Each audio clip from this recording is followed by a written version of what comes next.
agnostics, long-haired weirdos, short-haired weirdos, vandals, hooligans. The government, hug the government, love the government, hug the government, love the government, hug the government. Welcome to The Politics Guys, a place for bipartisan, rational, and civil debate on American politics and policy. I'm Michael Baranowski, a political scientist at Northern Kentucky University. I'm joined today by Cleveland area attorney and Republican factotum Jay Carson. Hey, Jay. Hey, Mike. How you doing this new year? I'm like Santa Claus on December 26th, I think, at this point. Yeah, I know. So I'm know still in recovery mode. I know the feeling, and I thought that we were going to have a nice, quiet, sedate sort of first show of 2020, but that was just not in the cards thanks to some pretty big international news, which I thought we'd start with. So, sure. As most people know, it's a very tense situation in the Middle East following the U.S. assassination of Iranian Quds Force commander Qasem Soleimani on Thursday. Now, according to Secretary of Defense Mike Esper, Soleimani was actively developing plans to attack American diplomats and service members in Iraq and throughout the region. Soleimani, who took command of the Quds Force, and that's that special operation wing of Iran's Revolutionary Guard in the late 1990s, he's widely believed to have been responsible for hundreds, if not thousands, of U.S. deaths in the region over the years. And both the Obama and before that the Bush administrations, as well as the government of Israel, had reportedly considered taking him out, but decided against it, fearing that the repercussions would make the situation even worse. And as you would expect, Iran has vowed vengeance for this attack. And, while this assassination surprised most analysts, it sure didn't come out of nowhere. Because this last week, of course, the U.S. embassy in Baghdad was attacked, and then that was in turn in response to a U.S. airstrike in Iraq, and that airstrike killed several dozen members of an Iranian-backed militia that was believed to have been responsible for those December 27th rocket attacks on an Iraqi military base that killed one American contractor and wounded several U.S. and Iraqi troops. And right now, there are currently around 5,200 U.S. troops in Iraq, and around 3,000 more are en route to the region to, in light of recent events, obviously. And finally, the U.S. government has now ordered all citizens to leave Iraq, as well as closing its embassy in Baghdad. So a lot of stuff happened. Yeah, right. So Iraqi citizens can everyone out, stay. But so a lot going on, right, Jay? And so what do you? I guess the big question is: did President Trump make the right call in ordering the killing of Soleimani? What do you think? Well, the answer to that question is always time will tell. Yeah. That's like the actual real correct answer. Yeah. But the hot take, sort of seat of my pants answer is well, yes. This is a situation that's been going on for as you said, some time, probably, going back a couple years, if you want to just count since the Trump administration. But you characterize this as an assassination, which might be it's a little bit of a loaded term. This was a foreign military general who was essentially carrying out military operations in another country against American servicemen and contractors, and as well as likely been responsible for numerous other terrorist attacks against Americans, against Israelis, against Saudis, against American shipping interests, all these things. And he is, by all reports, was a terrible, horrible person, and really the kingpin of Iranian terror. So I think it's a good thing that he's gone. And I think this is Trump had criticized President Obama, as had I and many other people, about drawing lines in the sand and then doing nothing about it. In this case, he did something about it, and I think again, this is you and I may have different worldviews on this, but mine has always been that passivity is and weakness is what invites attack. And we had been subject to numerous attacks of escalating proportions. And I think striking back hard sometimes sends the best message to not to knock that off. And I think it also sends a message to Iranians within Iran who have been struggling to live in a more freer society, because Soleimani was also the guy who was in charge of putting down those protests.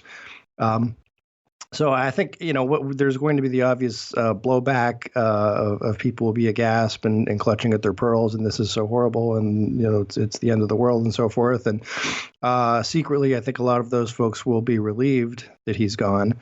And I think time will tell what happens down the road. But it's one of those things with Iran. I mean, 40 years of trying to work with them to some extent, right? It hasn't worked. And the Iran nuclear deal, which was supposed to usher them into sort of the civilized world, they received a huge infusion of cash, and they used that cash to fund terrorism throughout the Middle East. So I think that kind of gives the answer as to, look, are they willing to come and join the roles of the civilized nations? And I think the answer is no. And Soleimani was probably one of the big reasons why, or the big perpetrators keeping them from doing that. So I think at this point it's good that he's gone, and we'll see what happens next. Well, I agree with you that it's good that he's gone, and I think almost anyone would agree with that. It seems to be there's a lot of bipartisan consensus on that. But I guess the difference here is that I get the sense that your view of this is perhaps a little more black and white than mine is. I have a lot more concerns about it. I mean, I looked at the funeral procession and all the people coming out and, shouting death to the great Satan of America. And these are Iraqi citizens. And I think a lot of people in the United States don't understand the strong pull of Iran on Iraq, because you've got to remember these are two countries that share religious beliefs. They're both majority Shiite countries, and there's a lot of pull of Iraq toward Tehran, and they're not just like our good buddies in the Middle East necessarily, and they're faced with this corrupt regime that a lot of people, rightly or wrongly, feel that we basically put into place and are keeping in power. And now we basically just say, well, we're just going to ignore your sovereignty and going to launch these attacks. And that, I think there's reason to believe that could be a recipe for disaster. It's really easy to see this resulting in Iraq calling for the removal of all U.S. troops, which could further destabilize the region. We don't know what kind of response we're going to get from Iran, but it's certainly possible that this could lead to far more deaths than anything that Soleimani would have planned or could have put through. And that, of course, is the gamble here. There's a political scientist, Robert Jervis, who talked about the difference between what he called the spiral model and the deterrence model of conflict. And the spiral model is basically, well, if you hit back, that other person hits back harder and it just descends into chaos. Then there's the deterrence model, where you hit back hard enough where you just make them either knock them out or just give them incredible pause before responding. And obviously here, we have been working for a long time now with Iran under the spiral model.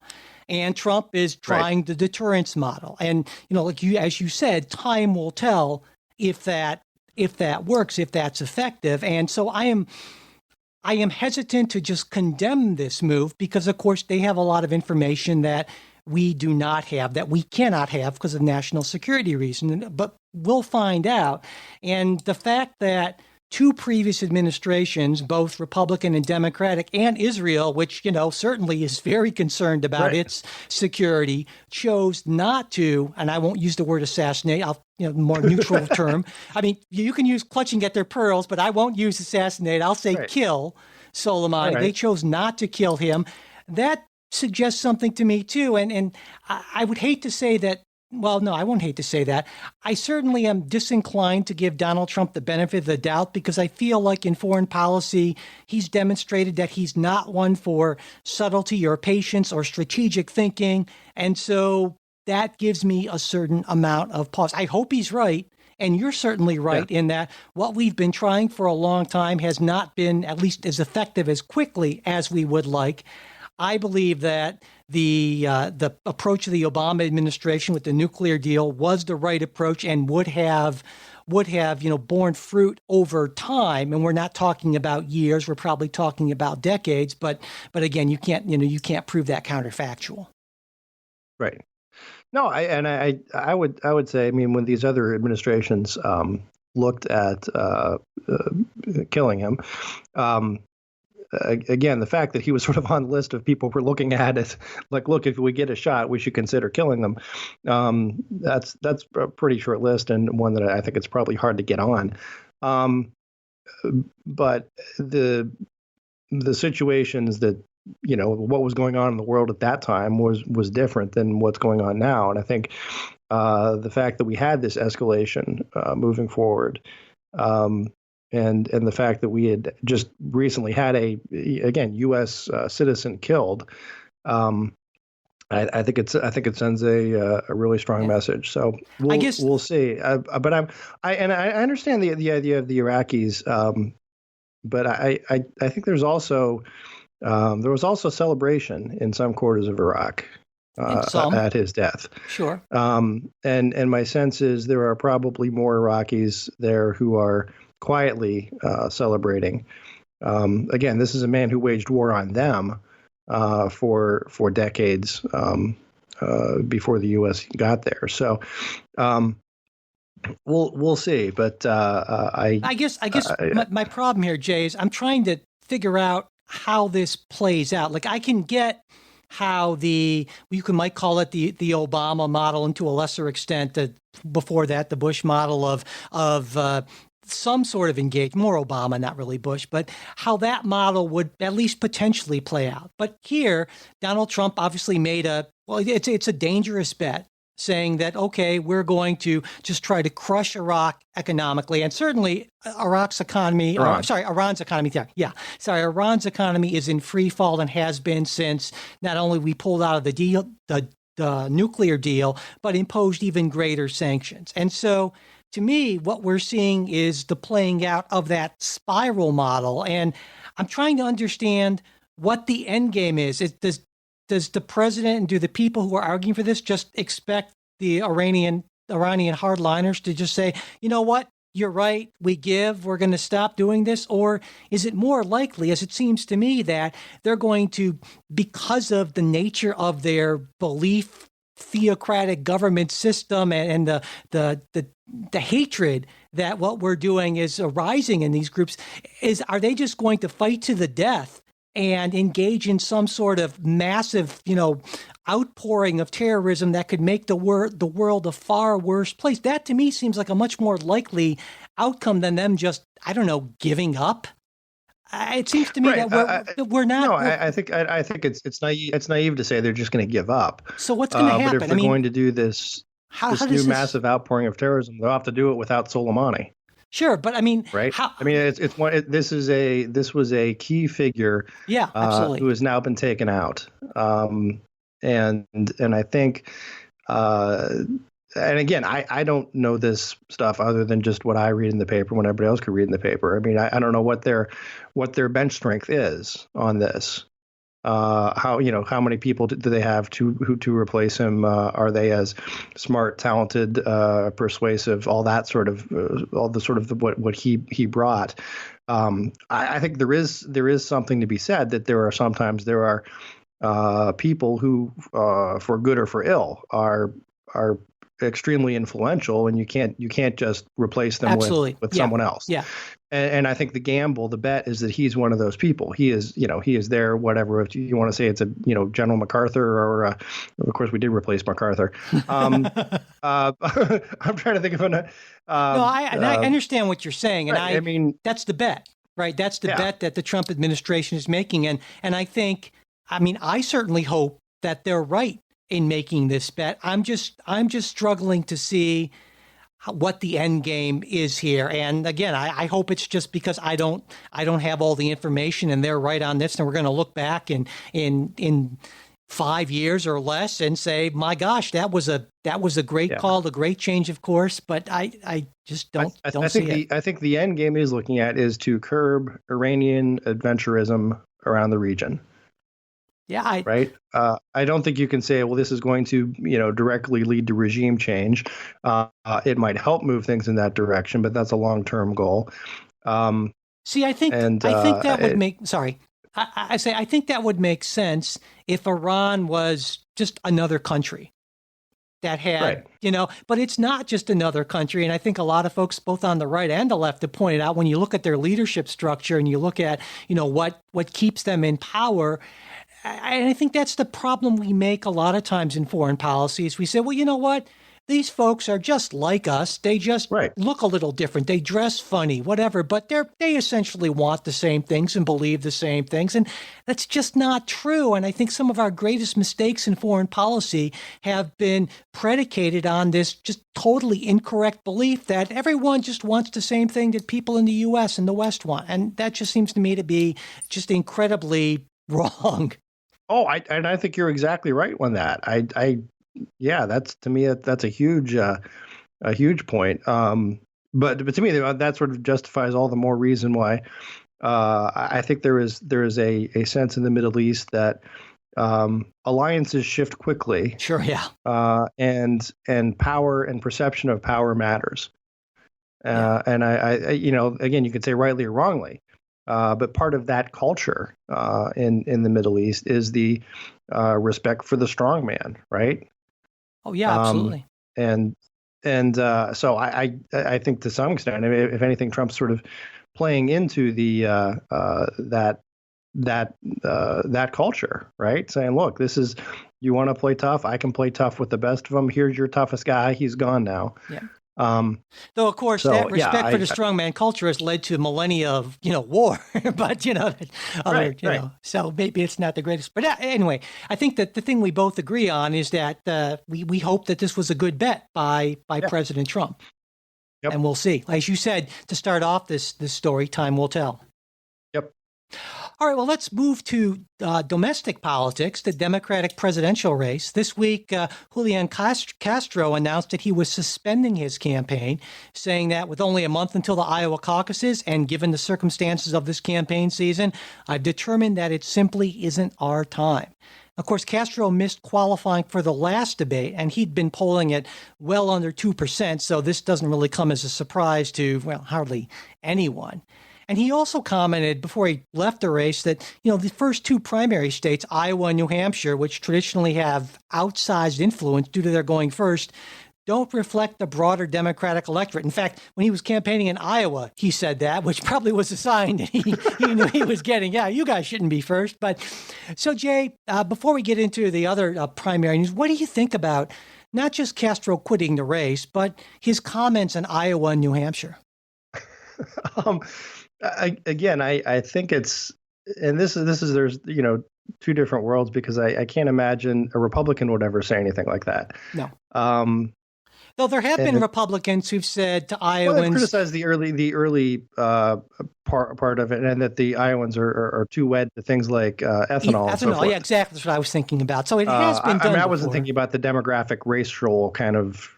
Sure. Again, my connotation, what I took away from Castro was that he's upset that Iowa and New Hampshire are too white.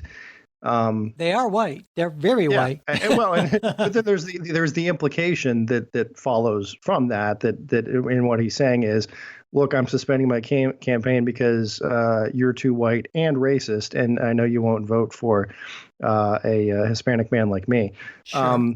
Which to me, again, that's just falls back into the Democratic Party sort of bizarre talking point of why won't these stupid racists vote for us? Let me vote just, for us, you stupid racists. Let me just comment on it, because that certainly is one way to look at it, and I'm not saying that there aren't some Democrats who wouldn't make a variant of that argument. But another way to look at it is not to say, well, these people aren't voting for me because they're racist, but the idea that, well, there aren't people who understand and can appreciate the value of diversity and the needs of other groups because they don't have that lived experience. And you don't have to be a racist to not be able to have that understanding. And I think there are a lot more Democrats who feel that way, as opposed to the few people who are maybe the loudest voices on social media who say, well, if you don't vote for me because and I'm a minority, it's because you're a racist.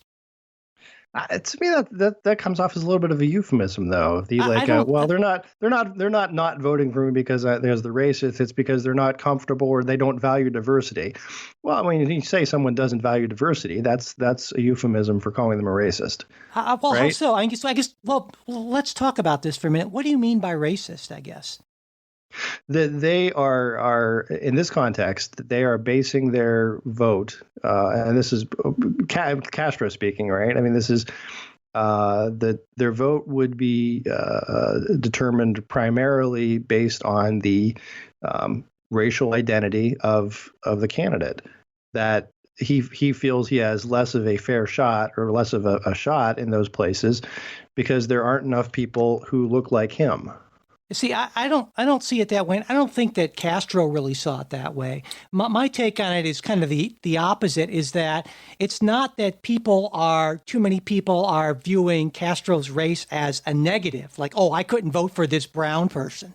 It's right. More of a case that more people don't appreciate what someone like Castro with his background and experiences could bring to could bring to the party, could bring as a leader. And so to me, that you might say that's a subtle distinction, but I think it's an important distinction because on the one hand, you can say, well, this person doesn't look like me and that's bad. On the other hand, you can say, well, these people just don't understand what the positive could be. And again, maybe it sounds like a subtle distinction, but to me, it's a very important distinction because I'm not calling out people who I don't think that most people who don't vote for Castro or people who didn't support Harris or anyone else are racist. I just think that in some cases, well, in a lot of cases, they just thought they were better candidates. But in other cases, they just didn't necessarily see that person's race as a positive, which it may or may not have been. Right. So, and again, my view on these things as the typical Republican conservative is that I tend to see a candidate's race as a nothing, right? I imagine you would. I see it as potentially a positive, just like I see background as a positive, because I believe through a person's experiences in their life, they bring certain sensibilities, certain understandings that people with different experiences don't have. And of course, when you come up as part of a minority community that's been systematically, prejudiced against and has been disenfranchised in many ways, well, that affects your experiences in ways that it say wouldn't be if you were, say, a millionaire real estate developer in New York. Okay. So I'm not again.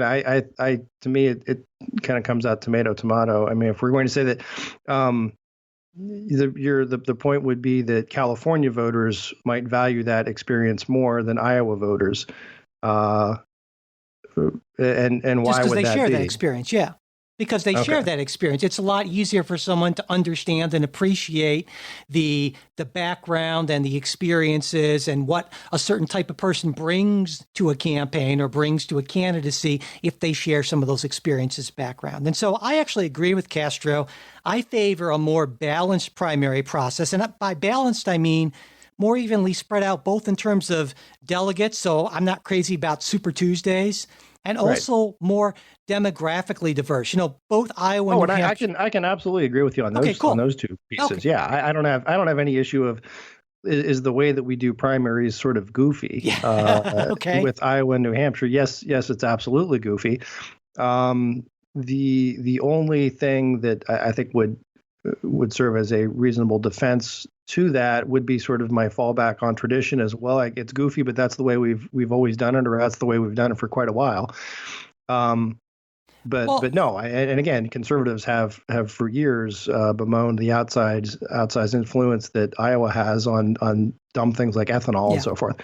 We're gonna get all kinds of like angry emails from Iowa now. Well, I mean, but likewise though, I mean, it used to be conservatives New Hampshire was a wonderful place for conservatives to run, particularly a primary, because there was this sort of flinty Yankee fiscal conservatism sort of thing that was going on in New Hampshire. I think less so than it used to be.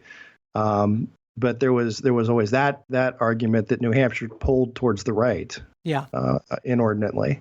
Well, yeah, and I think it wouldn't be that difficult to design a more balanced system. I was thinking, for instance, you could have Iowa and Nevada on the same day, and maybe a week later with New Hampshire and Delaware, and that you get a little more diversity there. There are different ways to do it, but that would really change how campaigns are. And it's like you point out, the sort of things that are focused on, we heard for years, for decades, we've heard a lot more about ethanol, that sort of thing, then certainly it would merit on policy grounds because Iowa was first. So I'm glad we agree on that larger point. And the other presidential news I wanted to talk about is, we're starting to see those fourth quarter fundraising totals come in. And leading the pack on the Democratic side, we have Bernie Sanders, who raised a very impressive $34.5 million, followed by now former South Bend, Indiana Mayor Pete Buttigieg at $24.7 million, Joe Biden rebounding up to $22.7 million, Elizabeth Warren, $21.2 million, Andrew Yang, who's hanging strong there at $16.5 million, and Senator Amy Klobuchar at $11.4 million. And then meanwhile, on the Republican side, President Trump's campaign took in $46 million in the fourth quarter of 2019, as over $102 million cash on hand. Then there's former New York Mayor Michael Bloomberg, who, it's only been 6 weeks, not quite 6 weeks, I think, since he announced his candidacy. He spent somewhere around $200 million, all his own money, with plenty more where that came from, given that he's worth around $55 billion. I mean, he's to put that in context, that is more than what Trump has raised. That he has spent in the last 6 weeks. Yeah. I mean, Bloomberg, 14th richest person in the world, even if he obliterated all presidential spending records, he would still be at worst the 15th richest person in the world. And so the Bloomberg factor, this is one of the reasons why probably the biggest reason why I keep on telling anyone who will listen that this is the most unpredictable presidential primary we've seen. I mean, nobody has any idea what the effects of this just incredibly eye-popping amount of money, targeted spending that Bloomberg's doing are going to have.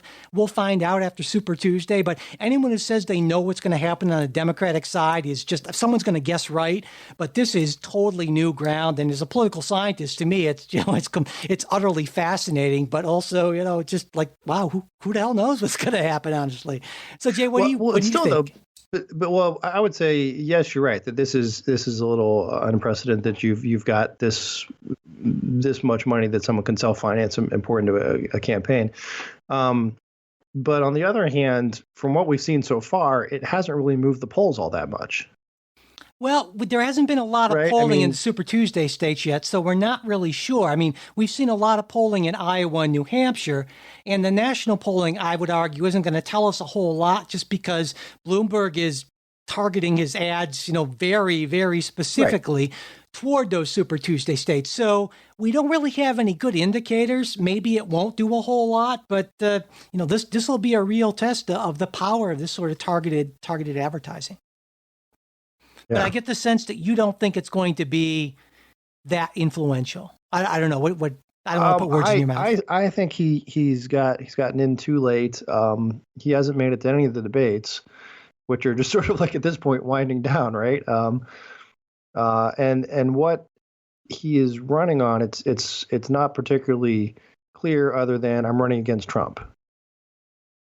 So I don't think he's picking up that ideological left. I think the best Bloomberg scenario is some sort of Biden implosion. Something we learned something new about Ukraine or China or some other Biden dealings or something like that, or just too many goofy gaffes and that sort of thing that opens up that middle lane for Bloomberg. But otherwise, and I think there's also a resistance in the Democratic Party to that, just throwing money at it, right? At least there is a claim resistance. Yeah, right? I'd say I call it more of a claim resistance. We don't want people to just be able to come in and buy, we're sick of billionaires coming in and buying the presidency. Well, here comes a billionaire. I think that's so much of their of what Sanders and Warren are running against are people like Bloomberg. So oh yeah, absolutely. I mean, and certainly Sanders and Warren and particularly Sanders are the ones who have the enthusiasm, but right. It isn't that difficult, I don't think, to come up with a scenario like you said. If there is not necessarily a Biden implosion, but if he just significantly underperforms and Bloomberg does a bit better than expected on Super Tuesday, you can see how this could become. I mean, I don't think it's going to happen where this could become a Bloomberg versus, say, I don't know, Sanders type of thing, and then a lot more of the Democratic establishment might say, you know what, Mike Bloomberg maybe gives us a better chance. And oh, by the way, he can just spend a ridiculous amount of money. And I would absolutely, I would agree with the Bloomberg gives you a better chance to win. So. Yeah, so we shall see about that. But like I said, it's as a political scientist, it's just wow, it's just an amazing time, certainly. Before we move on, Jay, I want to thank some of our newest supporters. We have both Jen and Andrea, and who are monthly sustaining supporters now on Patreon. Thank you so much. And Andrea wrote in, listening from Australia, and that's always cool when we hear from international listeners. So thank you for tuning in from down there.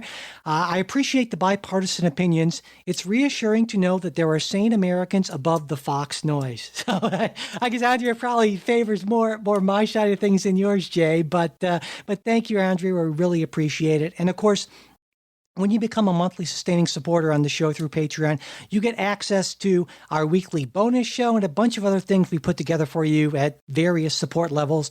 Check it all out. Go to patreon.com/politicsguys, or you can just go to politicsguys.com/support. Thanks so much.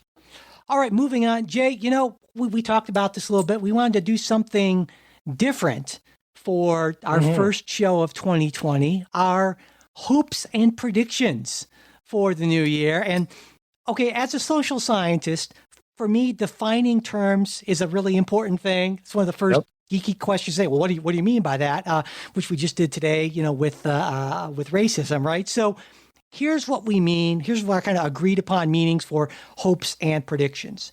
Hopes are the political outcomes that we view as a best case scenario. They can be improbable, but not essentially impossible. And predictions it's a little easier, are our best guesses as to what will actually happen. And what we're going to do is focus on 6 main areas. Number 1, the Senate trial and result. Number 2, the Durham report that supposedly is coming out this spring.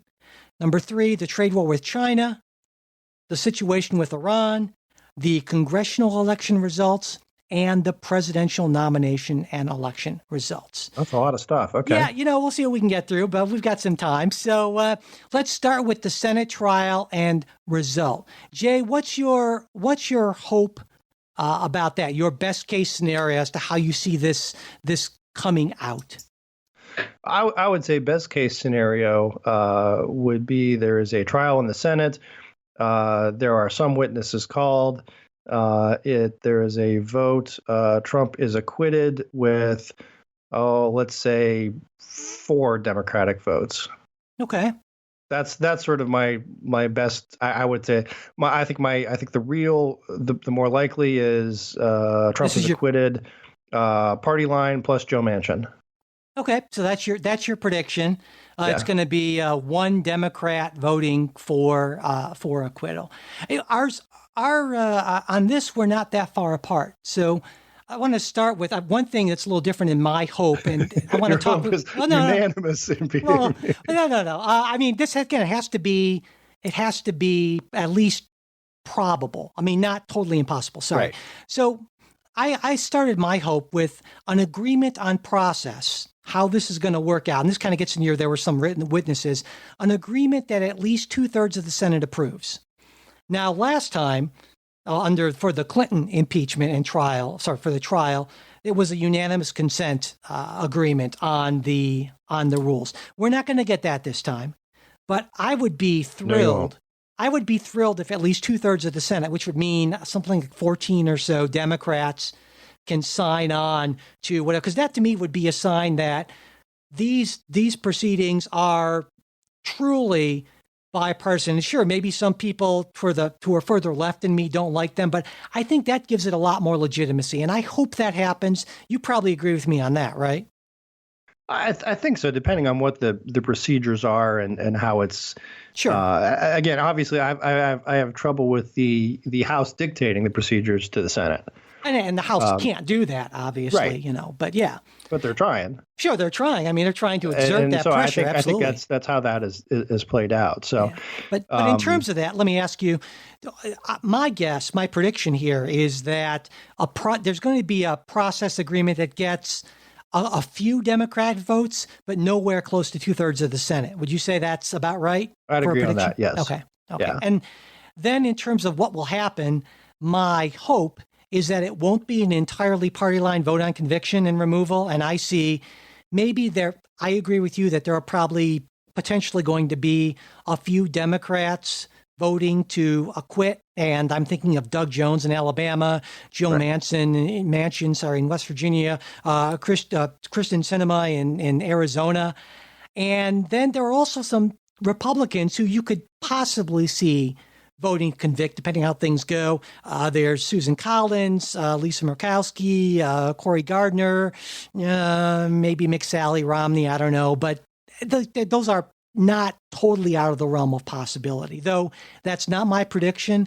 My prediction is that all of the Republicans are going to vote to acquit, and there are going to be from 1 to 3 Democrats joining them. And that sounds pretty much like your prediction, basically. Yeah. So yeah, okay. And we should probably, it's going to be interesting for all of these. We should kind of revisit these after this happens to see how close we were on these things. But we're pretty close in terms of what we expect from the Senate trial. Yep.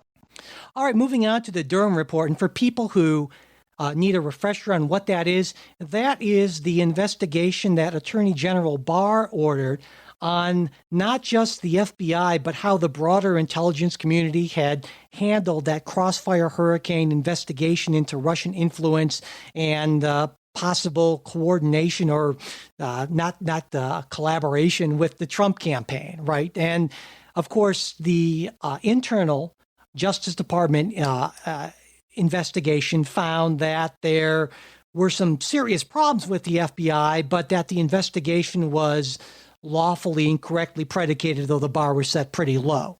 And there are a lot of people, specifically on the right, who thinks that the Durham report is going to find a lot more than that.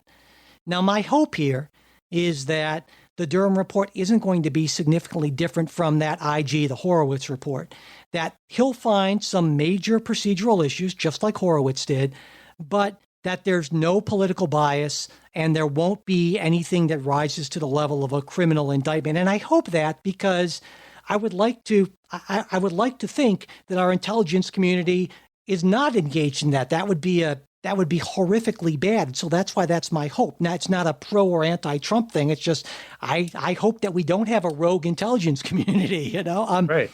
My prediction here is that the Durham report will be more damning than the Horowitz report. It's going to find widespread issues and it will conclude that the Crossfire Hurricane investigation was not sufficiently predicated.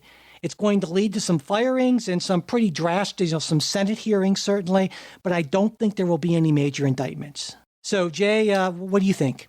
I think you're mostly right, although I do think there will be some indictments, although I'm not sure who just yet. But at this point, McCabe has already been, his name forwarded, I guess, for indictment.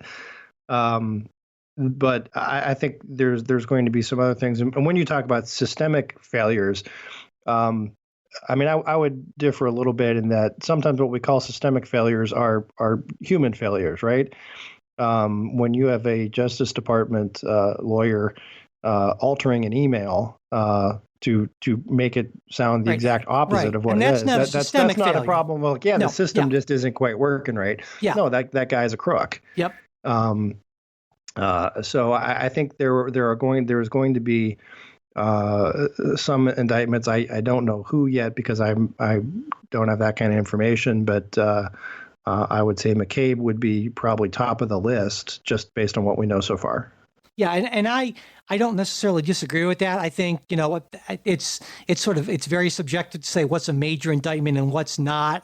But I do think that there'll be at least, like you said, the altering of a record. That to me, that seems to be a pretty clear criminal offense. And so I think there'll be a few things like that. But I think what will not happen is sort of the hope of some people on the right who hope that basically this is going to be the same kind of smoking gun that a lot of folks on the left hoped the Mueller report was going to be.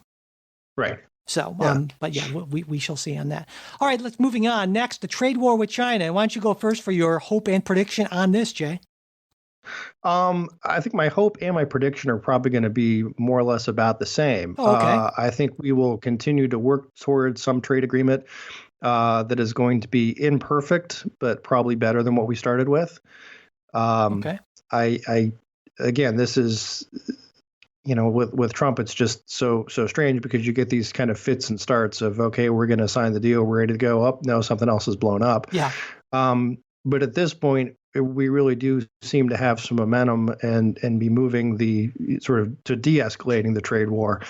My sense is also that Trump is smart enough, or has people around him smart enough to say, look, regardless of what you want to do with punishing China and how much you love tariffs, there is damage being done to the economy. And if you want to be reelected, you need to have the economy running strong.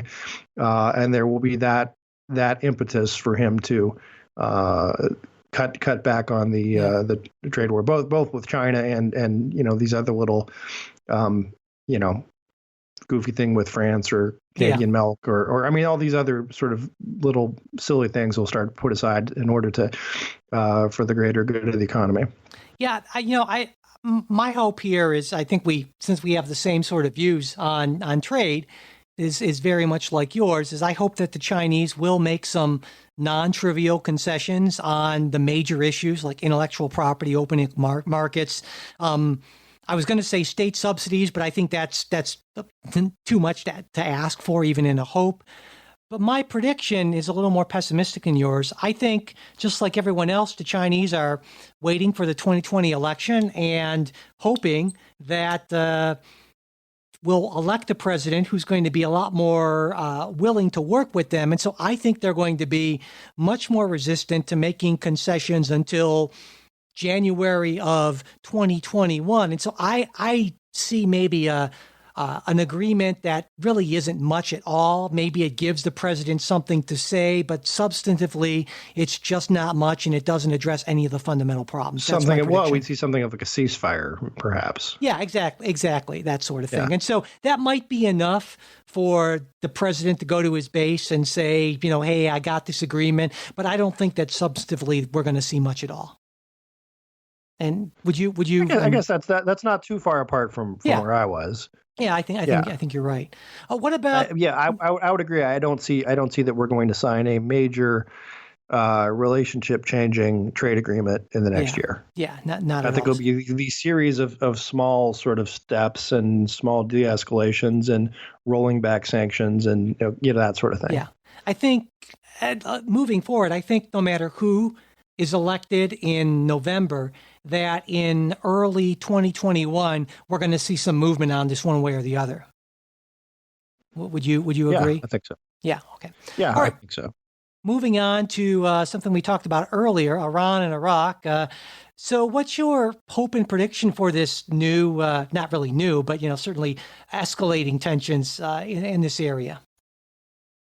I think my hope is that Iran will become continually isolated from the rest of the civilized world, and I think we've seen that sort of thing already. In that, if you remember a year or so ago, when we were up in the sanctions on Iran, and the conventional wisdom was, well, it's not going to matter because the Europeans aren't going to go along with it. Well, for the most part, the Europeans have gone along with it. Mm-hmm. They have. And I think that's going to be the same sort of thing. If Iran comes up with the big counterpunch that they're saying, that's going to even further isolate them in terms of the rest of the world, and it's going to increase economic pressure. The mullahs, without having their number one go-to guy, are going to start to feel the pressure from their own people. So it sounds like your hope and your prediction are fairly similar. Yeah, I think so. And I mean, I guess. Well, let me. The hope would be Khamenei, your senior cleric, just finally drops off, and then there is a regime change. I don't think that's going to happen. That would be my hope. Yeah. Right. Some of these old liners would just die, and Soleimani is being out or disgraced. You would have a more moderate regime take over. I would put that in the category of possible, but not likely. So well, you're a lot more optimistic about the region than I am, I guess, because my hope is that there's going to be there will be lots of posturing. And there will be some response by Iran. It will not be a dramatic escalation, and that Iran's economy manages to not completely collapse. I don't know how that's going to happen. Maybe some help from Europe, maybe something, because I believe that if their economy completely collapses, that is going to lead to just some horrific consequences. That's my hope. My prediction is that there's going to be a significant escalation of hostilities because I don't see Iran's economy doing anything but getting worse. And as the leadership at Iran gets more and more desperate, they're going to lash out. And I just think that this is going to, I hope I'm wrong about this, but I just think that this next year in the Middle East is going to be truly awful. And I hope I'm wrong about that. All right, moving on to, we all hope I'm wrong about that, obviously. Moving on to the 2020 congressional election results. Here's my hope. My hope is that the Democrats add a few seats to their House majority and get to a 50-50 split in the Senate. Of course, currently it's 53-47. Now, in this hopeful scenario for me, the Democrats hold all 12 seats they're defending this time, including Doug Jones in Alabama. And they pick up 3 of the 23 seats the Republicans are defending. And that would be most likely Arizona, McSally Gardner's seat in Colorado, and Collins' seat in Maine.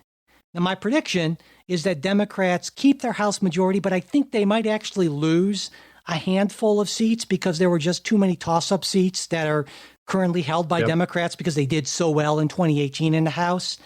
And I think it's going to stay even in the Senate. I see Jones as losing in Alabama and the Democrats picking up one of those 3 close Republican seats. So I think it's going to be pretty much the same Congress that we have right now. That's my prediction. What do you think, Jay?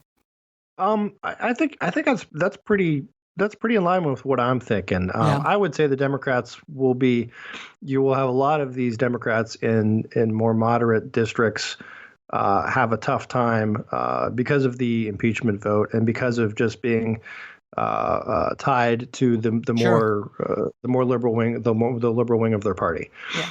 There are going to be a lot of folks who are going to be in these suburban districts who are, while they may not be embracing Trump, they don't have to embrace Trump, if you know what I mean. They just have to be able to push away Ocasio-Cortez and so forth. And I think that's going to be tough to do. There's going to be some tough ads running against these guys saying, look, they vote with the squad. They voted for, rather than give you the option of voting for president, they wanted to remove him. And I think that's going to have an impact. I can't tell you how much so far, but I think what the number was, it was in like the low teens, right, of those type districts that the Democrats kind of came to power on. I think they could lose half those in the House. Again, that doesn't substantially change the balance of power or anything. Mm-hmm. But it does make the Democratic caucus even more left-leaning. And I think you're right on the Senate. Yeah. I think there were something like 30-something districts that the Democrats picked up that Trump won in 2016. So, but it sounds like our predictions are essentially the same. Yeah. Yeah. And pretty much. What's your best case scenario? What's your hope? Oh, I mean, my hope would be Republicans take the House, and you lose all those 30-some toss-ups. Again, I don't think that would really happen. I think that's unlikely. But again, not impossible. Depending on, so often it's who the candidates are, how well they're funded, all that sort of thing, what else is going on. Yeah. But I think particularly if you have, if the Democrats have a Bernie Sanders or Elizabeth Warren as their standard bearer, that's going to make it really tough for those candidates. It's interesting because I think this is such a difficult race to predict, because almost everyone seems to think that voter turnout is likely to be the highest it's been maybe in a century, actually, in terms of percentage of eligible voters, given all the enthusiasm or, I don't know, hatred, depending on how you look at it, on both sides, right? And so that could really screw up a lot of predictions. And so I am less confident about my predictions in 2020, I think, than I've ever been about my predictions, both for Congress and for what we're going to turn to next, the presidential nomination and election results. So, Jay, why don't you start out? First off, talk about who you think your hope and your prediction for the nominee of the Democrats. Oh, gosh. Well, that's tough because it's one of those, hope and, on the one hand, listen, a President Bloomberg or a President Biden, I think I could live with. You know what I mean?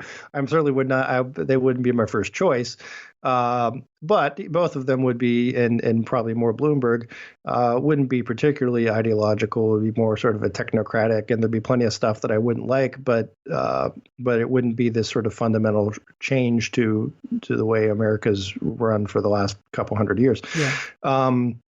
If it is a Sanders or Warren, then I think, in some ways, I hope for that because it would be wonderful to see a great repudiation of socialism, and democratic socialism. Let's not conflate the terms. That's how it starts. But so I, on the one hand, I think that would be good because I think the Democrats, a lot of them have. Of the base have fundamentally miscalculated that, look, a lot of people don't like Trump and the buffonishness and the tweets and all the Trumpism, sure. But that doesn't mean we want socialism. Right. And so, and I think that's. I was going to say your hope either way is no matter who's nominated is that your hope is that Donald Trump wins. My hope is that socialism is crushed. Right. Well, I think I think that's gonna. Yeah, we won't actually have socialism no matter what happens. But I'm saying that no matter who the Democratic nominee is. I would prefer a Trump presidency over even a Biden or right. Yeah. And your prediction for who the nominee is going to be and what the results are going to be with the primary is the Democrat primary is so crazy. I'm almost afraid to hazard a guess, and I know a lot of very smart people have said this could be or likely might be a contested convention. Now, people always tend to say that at this point in the race, especially right? journalists, because they're hoping. It's like, oh God, wouldn't it be great? Oh boy, this is going to be the year. It's gonna, I can tell you, it's coming, and it rarely happens. So, but we'll see. The Sanders money thing strikes me as weird. That was sort of something that I didn't expect or didn't see coming. I would have thought more of that money would have been going to Elizabeth Warren, who's kind of the more refined Bernie Sanders, right? No, she screwed up on the Medicare for All thing because there are a lot of folks who just don't feel she has the courage of her convictions on this like Bernie does, I think. Yeah. Well, but so do you think is your prediction that no matter who the Democrats nominate, the President Trump's going to win a second term? Probably. Okay. Probably. Again, I think he could lose to a Biden or someone like that. But I don't think he would lose to a Warren or a Sanders. All right. Well, my hope, and I stretch the limits of what realistic hope could be, my hope is still that Cory Booker wins the nomination. Now, I'm not sure how that would happen, but again, as you talked about, with everything that's going on, as we talked about earlier with Bloomberg spending all this money, I'm calling that incredibly unlikely, but not essentially impossible, though it's tough for me to figure out how that happens. But anyway, that's my hope. And then in the general election, Booker wins and he picks up just under 300 electoral votes. And just as a reminder to folks, Donald Trump won 304 electoral votes in 2016. That's my hope. My prediction, right along with you, Jay, I think there are just too many variables and it's too early yet. I'll have a better prediction after Super Tuesday, I think. But I think it's likely that the nominee will be either one of the two leading progressives, and that's Sanders or Warren, or one of the two leading moderates, and right now that's Biden or Buttigieg. And I think if one of the progressive gets the nominations, I see Trump being reelected with somewhere around 280 electoral votes. If one of the two moderates wins, I see them winning with right around what I expected Booker to win with, somewhere just under or right around 300 electoral votes. And I kind of pulled out the map on 270 to win. It's a fun thing to play around with, the website, and kind of plugged some stuff in there. And so that's kind of how I see this playing out. I don't think either, whoever wins, I don't think they're going to end up with more electoral votes than Donald Trump got in 2016. That's just my sense of things. So I agree with you in that while I share a number of policy positions with Elizabeth Warren and to a lesser extent Bernie Sanders, I think that the progressives are wrong in thinking that enough people will agree with those positions to get the Electoral College victory. I could totally see an instance in which a Sanders or a Warren maybe gets a popular vote majority, just like Clinton did, but loses the electoral vote. But I hope I'm wrong about that. But my gut tells me that one of the progressives might just end up winning the nomination. I kind of feel like that's a little more likely than not because that's where the enthusiasm is. And that ends up with another 4 years of Trump. And God, I hope this is my greatest hope, Jay. I hope that I don't end up saying, I told you so to my progressive friends and because of another 4 years of Trump, because I feel like that would be the greatest disaster. And my number one hope, like everyone else on the left, is that Donald Trump is not reelected. Okay. All right. So, before we go, and actually, we're talking about predictions, and this isn't really a prediction, but more like our hopes for 2020 for the politics guys. A couple of things we're going to be trying out that we want people to know about. And one thing you're going to notice is that our sort of cast of thousands hosting plan that we've been running in 2019 as we were trying some things out, we're done with that. We understand how important it is having a small, stable group of hosts. Now, I guess individual hosts might not. Yeah. I use that term. You know what I mean? Stable genius. Yes, exactly. But we've settled on a regular lineup of just three main hosting teams. There's the classic, you and me, Jay. We're the original hosts. Right. Then Kristen and me, and also Trey and Ken. You've told us that these three teams are your favorites, and we want to give you more of what you like the most. And so that's what you're going to see in regular rotation. There might be a week or two where someone's off and we have a guest host, but that's pretty much going to be it.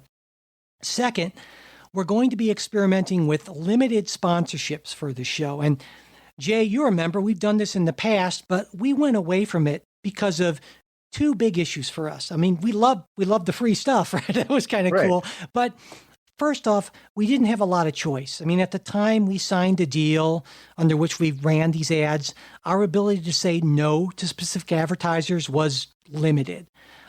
And second, our ad deal prohibited us from offering our Patreon supporters an ad-free option. And under our new model, neither of these things apply. We now have complete discretion over the products and services we're going to be mentioning on the show, which means that we're only going to be talking about stuff that we really like. And second, we're able to give our Patreon supporters an ad-free option. And if you're already a supporter, that ad-free version of our show will automatically appear in your supporters' bonus feed. Yep, you're already going to be getting it. So we're doing this because, we need to find some way to put the show on a sustainable financial footing for the long term. And Honestly, it just wasn't happening with advertising. I just recently did our year-end financials for the show, and it became really apparent to me.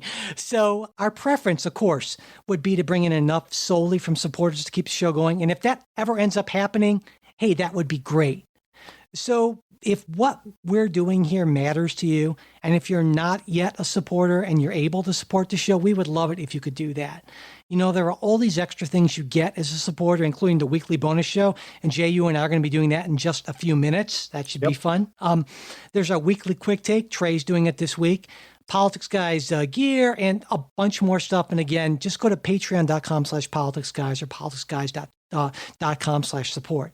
And if you're already a supporter, or if, you know, you'd like to be, but money's tight, you can't right now, spreading the word is super important. You know, broadening the base. Well, that's not just political parties that talk about that, right? It's important for us too, because the larger our audience base is, the easier it becomes to keep the show going. So the best way to reach more people is having enthusiastic fans of the show talk about it on social media, or if you're old school, email, or even just telling somebody. So if you could share stuff in the street, you know, there you go. Absolutely. So however you could do that, that helps us out a lot more than you might really realize. And also rating and reviewing the show, that doesn't hurt either on whatever podcast app you're using. Finally, if you have any comment about our new format ideas or anything really, stories you'd like us to talk about, gripes, complaints, suggestions, you can email us at mail@politicsguys.com.